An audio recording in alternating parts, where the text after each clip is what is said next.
Pemirsa Gatra TV, Anda kembali menyaksikan Gatra Insight. Mungkin Juni, Juli 2020 ini buat Indonesia adalah tahun-tahun terberat, di mana setelah pandemi dari Maret hingga Mei kemarin, Juni, kemudian Juli, ini merupakan kabar-kabar yang tidak mengenakan untuk semua lapisan masyarakat di Indonesia. Jadi menurut Perpres nomor 64 tahun 2020, ya, jadi iuran untuk BPJS ini kembali naik, Pak Mugluson. Nah, kira-kira apakah memang tepat langkah yang diambil oleh pemerintah di kala pandemi seperti ini, di kala PHK semakin melebar, angkanya di kala kemiskinan semakin merajalela? Apakah tepat mungkin BPJS dinaikkan, atau mungkin ada wacana lain adalah disamaratakan semua kelasnya, atau seperti apa? Ya, kalau tepat atau tidak, pertanyaannya memang sulit kan, karena kebijakan itu kan bukan soal tepatnya atau tidak tepatnya, makanya bagaimana dia berdampak gitu ya.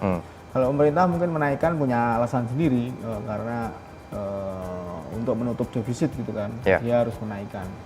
Tapi apakah sejauh mana itu juga mempengaruhi beban ke masyarakat, itu kan juga harus dilihat. Kalau alasan pemerintah kan menaikkan itu untuk subsidi ke masyarakat yang ke kelas 3 gitu kan. Jadi ya boleh-boleh saja seperti itu. Tapi ini kan juga soal bagaimana pemerintah memenuhi, kalau ulasan kita sih sebenarnya bagaimana pemerintah memenuhi rekomendasi berapa pihak gitu, misalnya kayak KPK gitu, bahwa pemerintah ini tidak terlalu memperdulikan atau tidak mengindahkan apa yang usulkan oleh KPK gitu, agar memperbaiki layanan, juga tidak ada fraud dan sebagainya. Saya kira juga hal-hal ini yang juga harus dituntaskan gitu, kalau dari sisi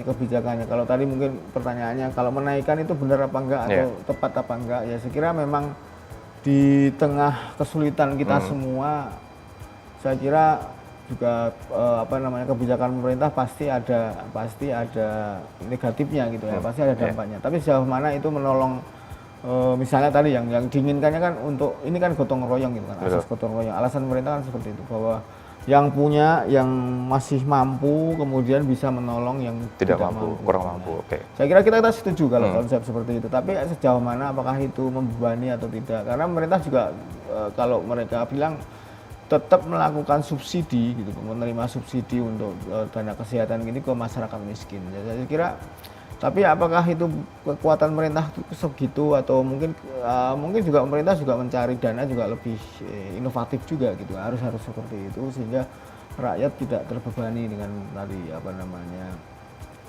beban-beban tadi, karena sudah BPJS dinaikin, listriknya dinaikin gitu kan, BBM juga dinaikin. Nah, ini juga harus ada solusi yang jelas, sehingga ya ketika rakyat miskin sudah kena beban, jangan sampai ditambahin beban. Itu saja sih sebenarnya untuk mengingatkan. Kalau ada rekomendasi ya tolong didengar. Oke. Berbicara tadi mengenai KPK juga, tadi Pak Mulus sempat singgung, adalah bahwa pemerintah cenderung tidak mengindahkan apa yang KPK beri atau masukan kepada pemerintah. Apakah memang pemerintah sudah punya skema atau juga sudah punya cara tersendiri dalam menanggapi hal ini?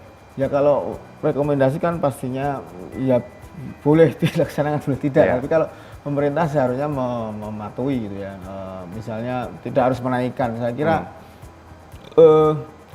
isunya kan memang ini sensitifnya itu naik atau tidak naik gitu kan.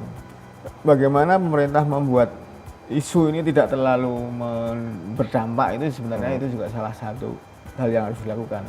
Kalaupun tidak naik, karena kemarin kan barusan diputuskan oleh Mahkamah Agung gitu ya, agar tidak naik gitu. Tapi ternyata kenaikan itu dibatalkan gitu intinya. Tapi ternyata setelah itu pemerintah menaikkan lagi, dan ini juga membuat tanya ke masyarakat, kenapa sih pemerintah ngotot gitu? Atau kenapa enggak misalnya biayanya dinaikkan, iurannya dinaikkan khusus untuk orang kaya, atau mungkin bahasanya mungkin dihaluskan, itu saja. Karena kita tahu beban pemerintah juga banyak, kemudian tapi asas gotong royong itu yang perlu dikedepankan. Misalnya tadi membiayai masyarakat miskin, mari kita bayar iuran BPJS gitu, naik sedikit nggak apa-apa gitu, mintanya gitu. Oke, jadi intinya lebih kepada asas gotong royong itu sendiri, Pak Mugluson ya. Oke, baik pemirsa Gatra TV, semakin menarik perbincangan saya dengan Pak Mugluson, tapi Gatra Insight harus rehat sejenak.